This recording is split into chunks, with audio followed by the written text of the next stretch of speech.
Hello, listeners. Thanks for coming around. My name is Todd Sullivan, and over there is Oren Barter. Hey. And you are listening to When Bad Things Happen to Good People, a podcast about censorship and the arts. Today, we're talking about why we're here in the first place. Why are we here? Break for music. I'm gonna put the music over you doing that, by the way. Okay. How you doing, Oren? Good. Yeah. Me too. Great. Me too. That's a great podcast. I look forward to talking to you again. Oh, we're done. Oh, That's yeah, it. that was a how you doing? That was Good. our whole episode right there. How you doing? Thanks Good. for coming, folks. Okay, so why are we here? So, yeah, this is as I said in the opening, this is a podcast about censorship and the arts. Specifically, well, I shouldn't say specifically. Primarily, we're going to be focused on works of literature just because they tend to sort of have the most history with being banned, and it's also something that we can do kind of deep dives into. The general plan is to take a book, break it up into 3 or 4 different parts, and then, gradually read it over 3-4 weeks, and each week get together and talk about a different chunk of the book. That's kind of what we're planning to do right now. I mean, obviously things might change and evolve over the weeks and months, but that's the outlook. I guess it's probably worth talking about what censorship and free expression means to myself and to yourself. I don't know if you want to take a crack at that subject. Sure. Okay. What does censorship and free expression mean to you? It honestly is not something I thought about too much until you asked me to do this podcast, and it made me think a little bit more about, like, okay, who is in charge of banning material? What material has been banned? What things have been kept from me, right? That's one of the things that really interested me. And I think we discussed this a little while ago, how most things are like community based, like most bannings. Mm-hmm. People band together and they're like, yeah, this isn't appropriate for, a school, right? We don't want you teaching this in the curriculum at this age anymore. A lot of it does seem to be focused on, either school curriculums or school libraries or things like that, about keeping, information out of the minds of the younger generation. And I used to think, I mean, I didn't have much of an opinion, but I used to think that it was at a government level for some reason, which it obviously it isn't, but that's kind of where my head was at. Like, the government told us what we could and could not digest, right? Yeah. But that's just not the case. Not in Canada for the most part, no. But I think we discussed before too that certainly there are countries where that is the case. I mean, I think if you looked at China or North Korea, countries like that, there are probably sanctioned books and books that you're not supposed to get your hands on. Right. And I think they have a better grip on the media too in those countries, right? So yeah, certainly. They're more in control of what's actually going out there. Yeah. I mean, I would be curious to see what books maybe used to be in a curriculum and that were banned before I got to that grade. It would be kind of interesting to see what kind of material was kept from my eyes, if that makes Certainly, sense. Yeah. I mean, high school was a little while ago for me, but not too long ago. I'm not that old yet, I don't think. Am I? I'm getting old.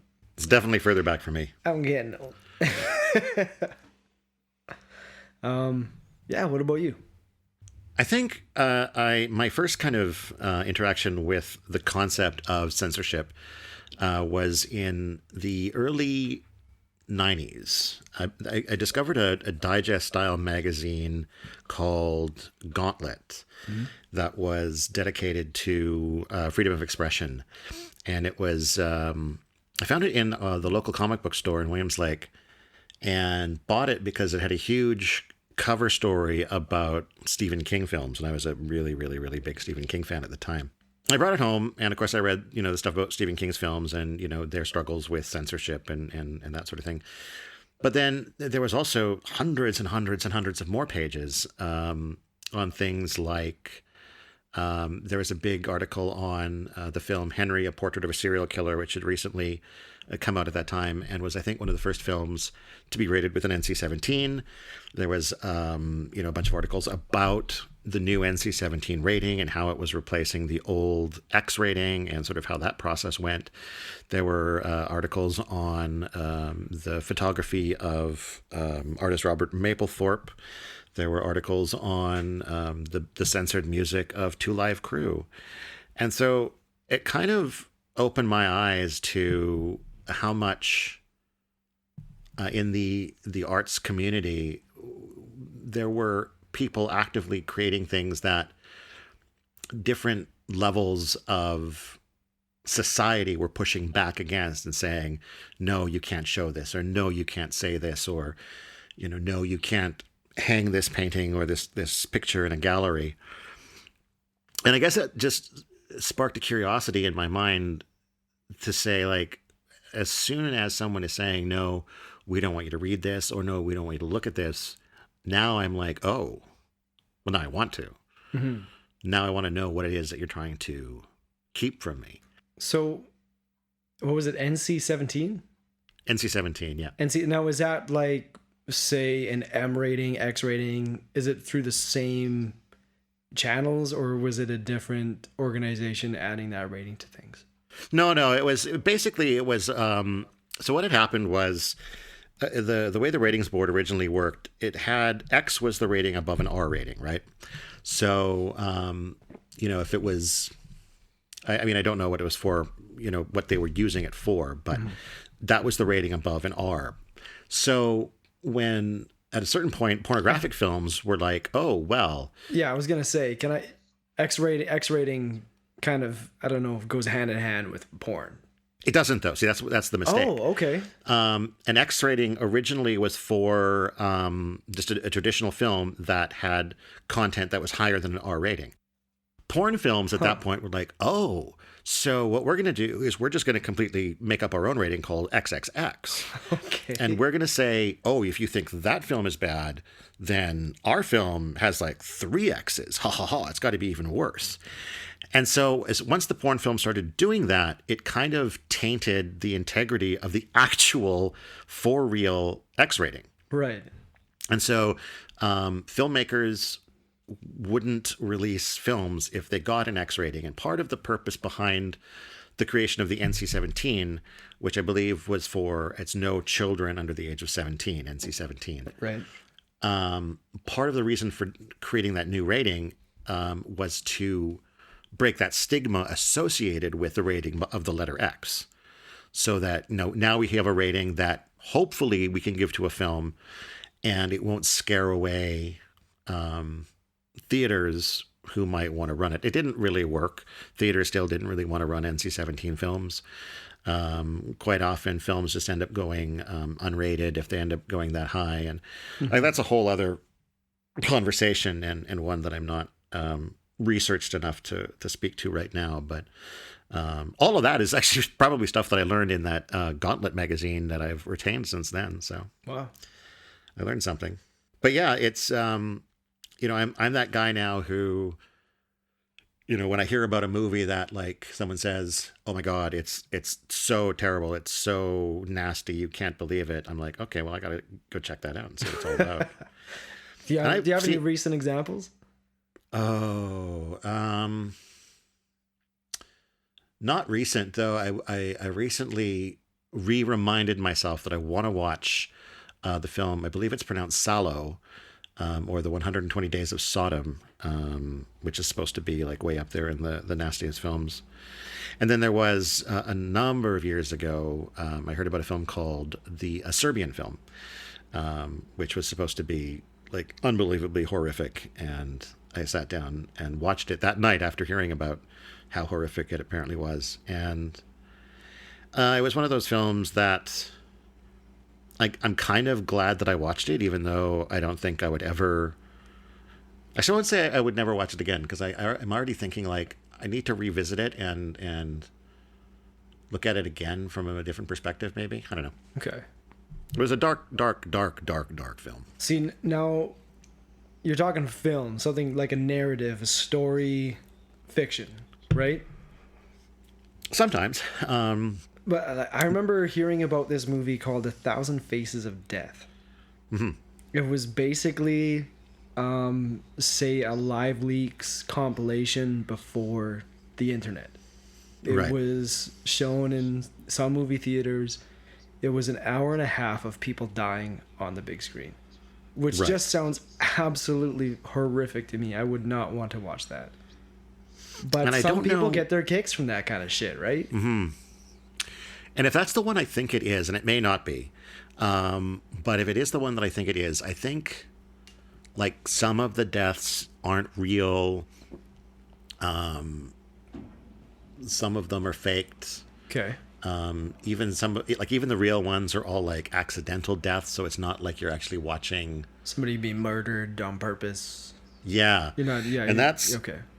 one of the reasons where I've seen the claim made, and I can't speak for how accurate it is, but the claim that there has never been, like, no one has ever found a legit snuff film, defining a snuff film as a film where someone is murdered solely for the purpose of filming it. Okay. Right? So you could release a film that has someone dying in Because it. if somebody's gonna murder somebody, are they gonna fucking film it on purpose? I mean, it depends on Well, yeah. Okay. the person. All right. Let's not delve too far into that one. I mean, while we're on the topic, Live Leaks. Have you seen any of the stuff on that site?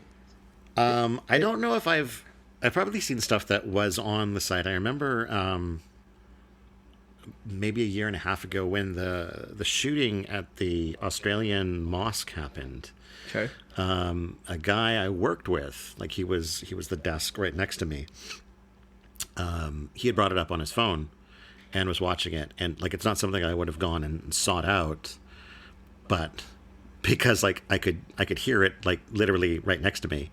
I'll admit I got up and I went over and I watched and was kind of horrified, but I don't think I've ever gone to Live Leaks. I remember there was a website on the internet many years ago called Dan's Gallery of the Grotesque that used to house stuff like that, like, you know, a video of you know, people who've been killed, you know, horrible car accidents. I remember there was a series of photos that he published that where a woman and her boyfriend had worked together to kill her husband, and then they like posed his dead body in varying positions and mutilated his body, and like they cut off his penis and put his penis in his mouth and photographed that, and somehow they decided, I think this was the story, they had decided to take the photos to an actual photo developing place. And when the film was processed, these guys were like, "Oh, well, let's phone the police." You know, shit. Holy fuck. So that was maybe not the wisest thing they ever did. So, I mean, what do you think about that sort of stuff, like death on film? I know a friend of mine had watched a couple of murders, decapitations, things like this. Yeah. He tried to get me to watch them, but I was like, no, I can't do that. I don't want to witness that. I don't want to know what that's going to do to my head.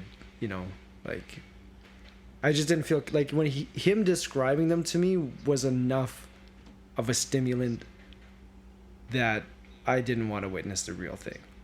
Yeah. But do you think things like that, like, I mean, it still exists, even though we're getting closer and closer to an age where the internet is becoming more controlled. Do you think those things should be allowed to continue? Or what do you think? I think they will continue, certainly. I think there's always going to be people who want to see that, and there's always going to be a way to circumvent the attempts to shut them down.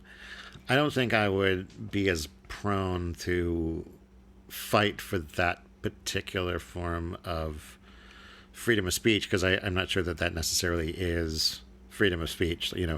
For one thing, in most of those cases, the people who are leaking that footage aren't the ones who are in charge of the footage, right? It's not, I'm the family of the person that this happened to, and I've decided to release this footage as a way of, showing what happens when you drink and drive, or, things like that. These are people just sort of salaciously leaking it so that people can get their jollies off it. Whereas when we're looking at books and films that have been censored, those are things that have, they have an author, and they have, whether you agree with the story or the message they're trying to convey, there is arguably a message there that the author is trying to get across in this way. Right.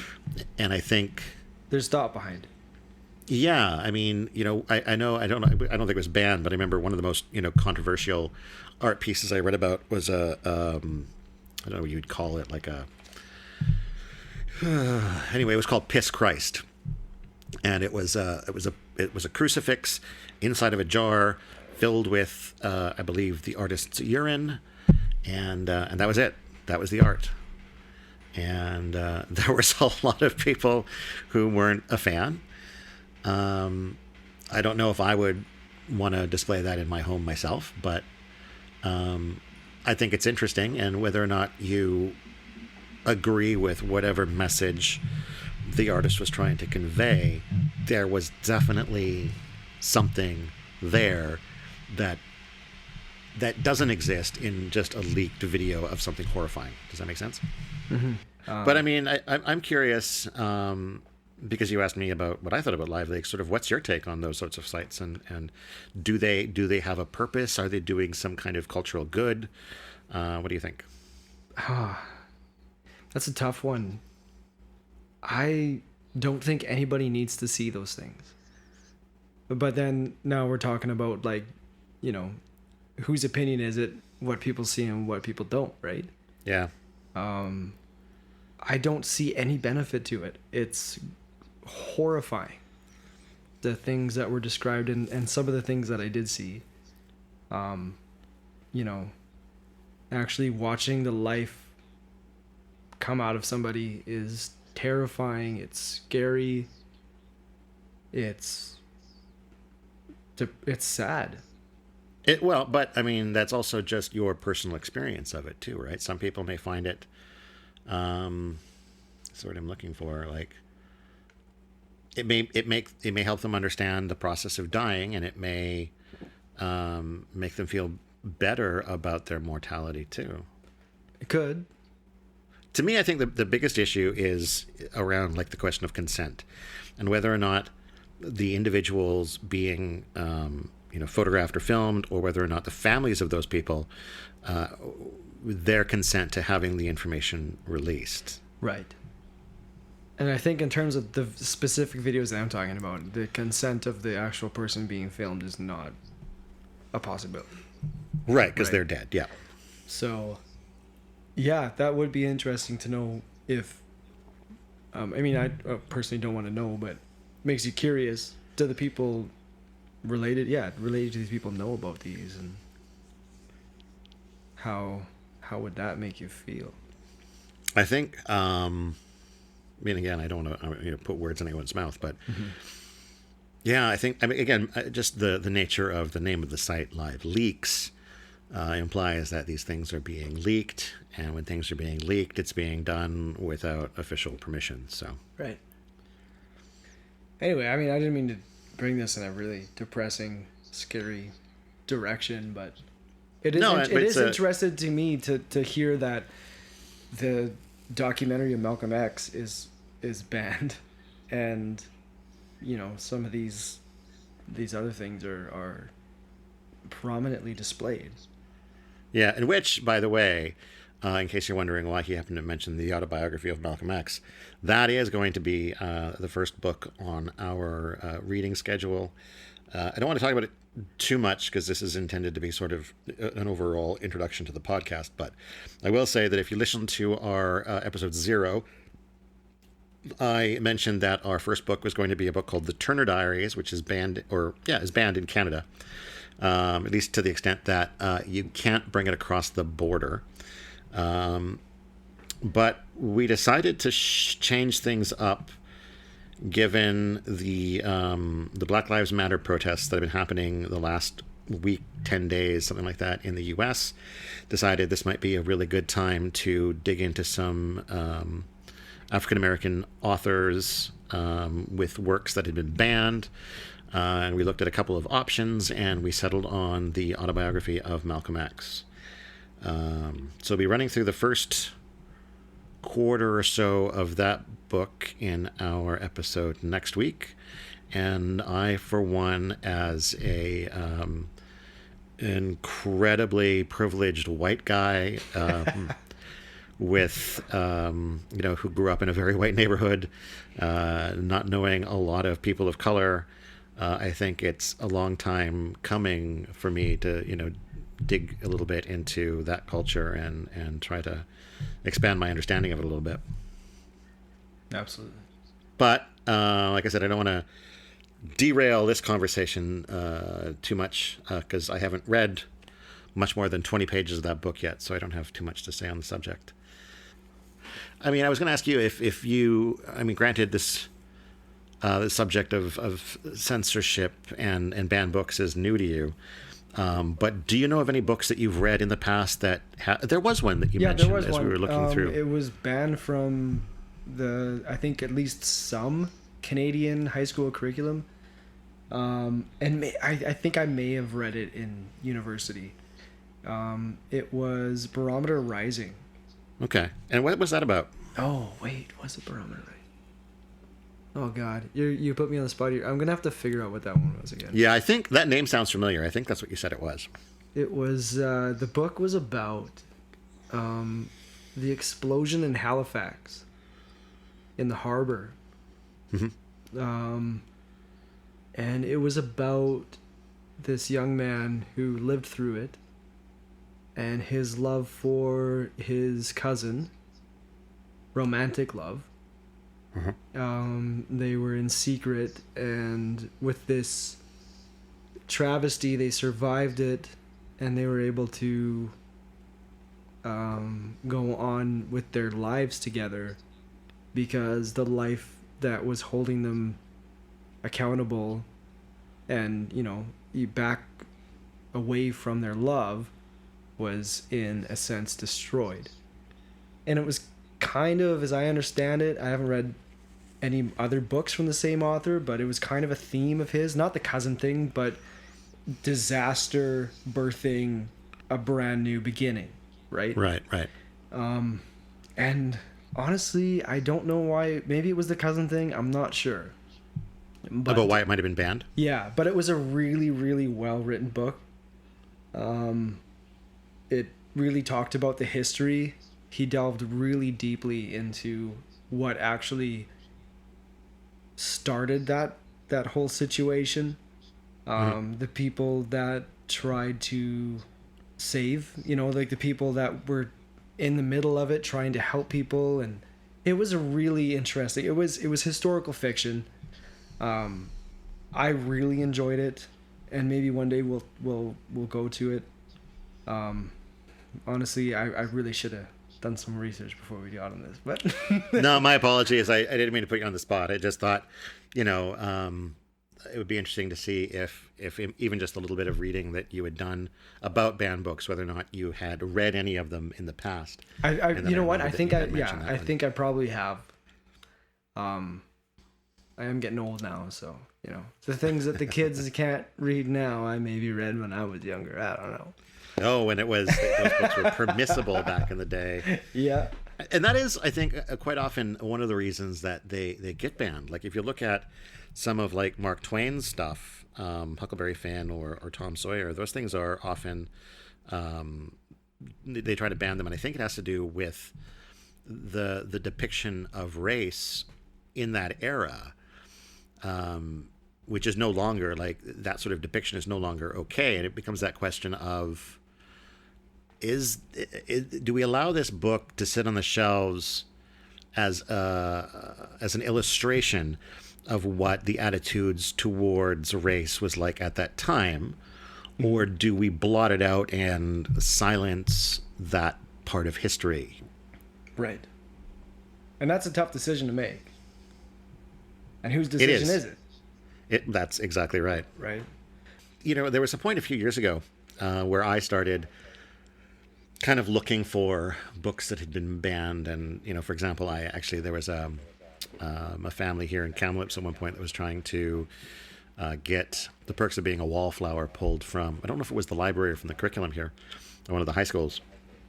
And since I'd never read it, I was like, oh, now's a perfectly good time to, you know, find out what this book is all about. So I went out of my way to read it. Quite enjoyed it.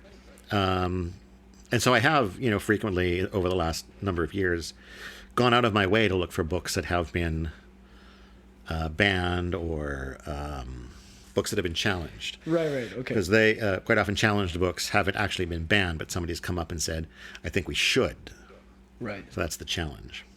And I'm just... So now, is banning a library-to-library thing, is it a school-to-school thing? Yeah. I mean, I think you could... Like, is it one of those things when it's banned in one library, and maybe a second one takes it on? The more libraries that ban it, the more it becomes... I'm hedging on a word too, but the more it becomes the norm to be banned. Or is it a sweeping thing that happens all at once, usually? No, I do think it's like either on a school by school or at least school board by school board basis. Like, okay. You could go to your local school board and say, I think this book needs to be pulled from the curriculum. And they might consider pulling it from all the schools in that district, but it wouldn't affect schools in any other district, right? And now, what book were you telling me about that was banned, and the people who actually banned it hadn't read the book? Which book was that? Oh, that actually, I'd have to see if that's still up in my tabs, because that was when we were searching. Because that strikes me as, like, weird. You're going to ban something and you're not going to take the time and at least... You know what? I think that's the one that you mentioned you had read. Barometer Rising is a romantic, realistic novel by Canadian author Hugh MacLellan. The work explores life in Halifax, Nova Scotia during World War I and its interruption by the Halifax explosion. The narrative predominantly follows and pivots upon the romantic life of Penny Wayne. That's the Wikipedia snippet. Yeah. So I was... Go me. But see, I found the page university. that I had up before, which says, at a convention in 1960, members of the Manitoba School Trustees Association voted unanimously to ask Manitoba's Department of Education to remove this novel from the high school curriculum. Trustees objected to the vulgarity and language used, though later admitted to not having read the novel. So that's probably a case where, yeah, someone is coming to the board and says, we got to ban this book because it has vulgarity and bad language, and the board is like, oh shit, we can't let that happen. And then they the board is like, oh fuck, oh goddamn. And so they act on that. We can't have fucking cursing in our fucking shit. They act on that without actually doing any research, right? Right. And I will have to read it again. Maybe we'll do this if you don't mind. Sure, yeah. I think you would enjoy it. I don't remember a lot of vulgarity. The only thing that I remember even being kind of questionable would be the primary romantic relationship between first cousins, which is, very much questionable to say the least. Yeah. But I don't remember there being a lot of vulgarity. I remember it being well written. Well, maybe we'll put that after the Turner Diaries or somewhere down the road. No rush on that.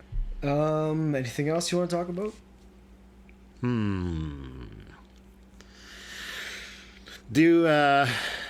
Are there any films that you've watched that have been, that you know of, that were banned or censored, or do you have like a favorite director's cut of a film? Because quite often that's where we get to see the uncensored version of a film, where a studio has come into a director's film and said like, we don't like it, we're gonna chop a bunch of stuff out and release it. I think that probably South Park should have been censored more. I mean, it's a cartoon geared towards children. It is. No, I first. do not agree that it's geared towards children. It is not. You don't think so? No. Because when it came out, I was a kid and everybody watched it. We all watched it. Doesn't mean it was intended for you, dude. I don't know. It felt like it was intended for us. How old were you? Oh, God. I don't know. 10, 11, 12? Too young. Maybe. But I mean, it was fucking hilarious, and I enjoyed every minute of it. I think if you look at the early seasons of South Park 2, they're nowhere near as political as the show eventually got. No, but they were still pretty vulgar. They were vulgar, but... Maybe I'm remembering it worse because I was in a more impressionable state.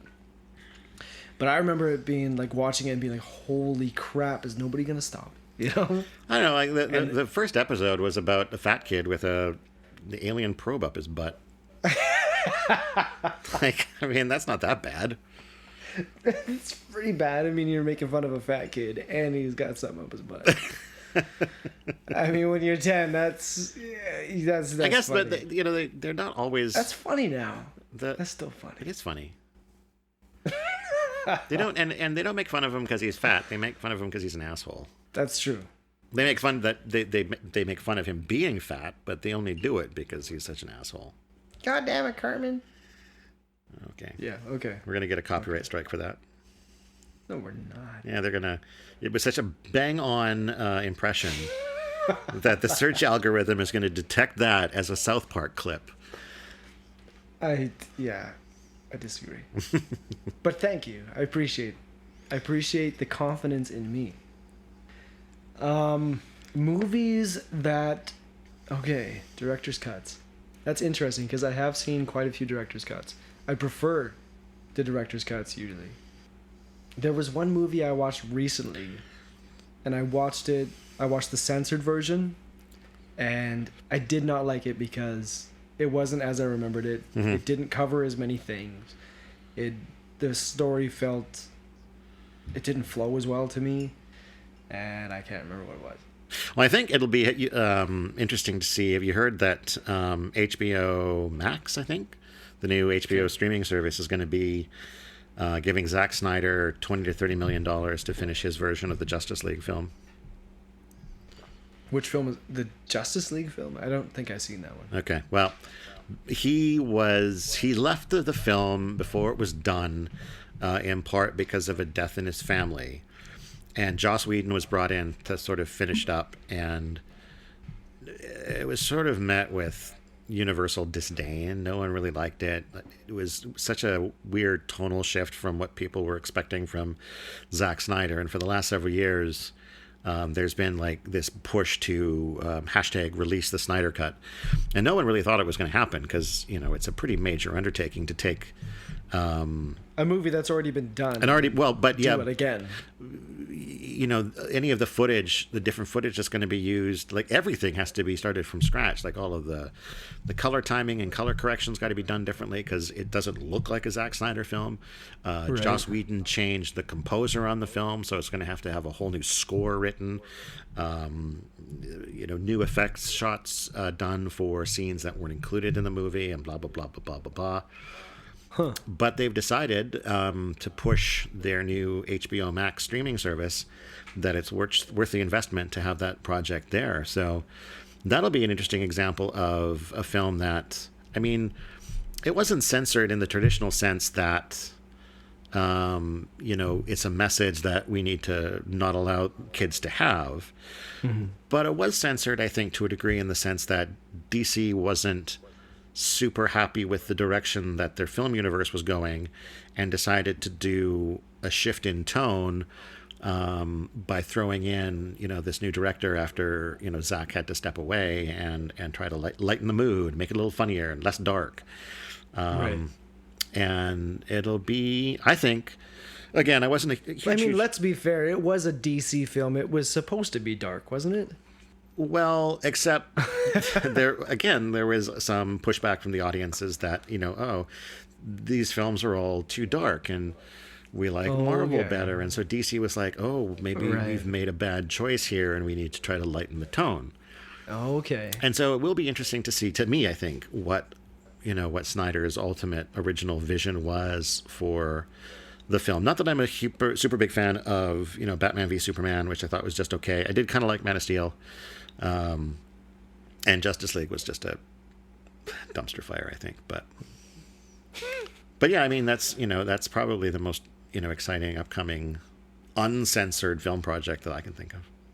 Okay. Have you ever seen the movie Brazil? No. That's one that has a really interesting sort of censored version. It's a very, very, very bleak, dark comedy by Terry Gilliam where the happy ending is a man going insane. And That's the happy ending. That's the happy ending. That's the only happy ending you can have. A guy goes completely insane. And so he delivered the film to the studios, and they were like, "No, we can't release this." And so they cut his 2 hour and 20-minute film or something down to about 90 minutes, completely altered the ending, and said, "This is what we're going to release." And he was like, "Nope." And so it sat unreleased for a while, and if I'm remembering it correctly, Gilliam started doing underground screenings for it to critics, and it started getting buzz amongst critics, and I think it was even nominated for a Critics Award without having been released. And it kind of pressured the studio into finally releasing. Because they had the rights to it. Yeah. Yeah. And there's a DVD set that I have that includes both versions of the film, and it's really interesting to watch the two of them. And there's a commentary track on the censored one that sort of really talks about how even just subtle changes in editing or subtle changes in what shot you choose to use can really impact the overall tone of a movie, and how they managed to take this very bleak, dark comedy and turn it into kind of a fun romantic comedy, which it really shouldn't have been. Well, have you seen those fake trailers where they take a movie and they could just completely flip it on its head? Yeah. Different music, just choosing different scenes. Even just changing the music and the narrator can absolutely drastically change how this movie is perceived. Or taking a scene and just pulling the music from it completely. Yep. Yeah, music has such a big impact in a film's emotional expression. Yep. Right. It totally tells you what to feel at a given moment. So, I mean, we're talking here. We're talking a few different things, and correct me if I'm wrong, but I'm feeling like we're hitting on 3 different points. Okay. Of censorship. We're talking about censorship for the direction of youth, and maybe even just censorship for the direction of the morality of society. Well, I mean, you could say sense. morality. I would just go with the broad statement of, we're blocking these ideas. Right. Right. We're talking the censorship for profit. We are not going to release this film because we don't think it'll make us any money, or it will hurt our bottom end. Okay. And I don't think we touched on it too much. We did briefly at the beginning. Censorship for political power. Right. But again, I think all those are coming down to just different reasons to prevent the distribution of the idea. Right. We don't want your idea going out because it doesn't meet the morality of the town. We don't want your idea going out because it doesn't match our political ideology. We don't want your idea going out because we won't be able to profit substantially from it. But those are, I feel like those are 3 very different things. I mean, it's the same action, but it's 3 different parties, 3 different reasons. I mean, yeah. It was interesting to me. I hadn't really thought about it that way. Okay. I always thought of a censorship as a singular thing. This, like you say, we're not going to put this out, and that's censorship. But it's interesting to think of how many different reasons there are for that. Yeah. Well, and Some are certainly good, as some we are bad, some are questionable. Yeah, and as we move forward and look at each individual, piece of work, I think part of what's going to be interesting is looking at specifically why it had been banned or challenged. Like, what is it about this work that someone didn't want out there, and whether or not, in reading it or in consuming it, do we agree with that assessment? It's going to be difficult for me to keep, and we'll try my best, keep an objective headset while ingesting these media, right? Because I do get really invested in things that I read and watch, right? So, well, I'm not going to come from a completely objective standpoint myself, so. Right. It's just like, a lot of these things are going to come from completely different times, right? From completely different perspectives, put forth in completely different societies. It's going to be interesting. It's going to make me think a lot. Mm-hmm. Well, good. That's, yeah. Which is good. And a lot of the works too are coming from, like, the autobiography of Malcolm X, I think, was published in 1965. So, that's right. a book that's, 60, almost 60 years old? Yeah, 55, I guess. Yeah. Yeah. Much older than me, right? That's older than me, too. That's a time that, this is way before my time, but somehow still very poignant, Yeah. And one of the things that I was thinking about in that regard is that, I part of me wanted to say, like, here is this book that was, and again, I don't want to talk about it too much on this episode, but, here's this book that was written when things were, more challenging for African Americans. But honestly, I don't know if I can comfortably even say that that's true, because I don't know what, the African American experience in 2020 is like. So everything I say about the book is coming from that place of white privilege. We'd like to think it's better. Yeah, exactly. But is it? So yeah, I'm definitely looking forward to reading that this week. Right on. But I think, unless there's anything else you want to talk about, that probably brings... No, I feel like that's a good stopping point for sure. All right. Well, thank you all for listening to this first, maybe rambly, maybe a little disjointed episode of When Bad Things Happen to Good People. Hope you come back for a little more. Hope we haven't scared you off. My name's Todd Sullivan. That was Oren Barter. Say bye, Oren. Hey. Bye.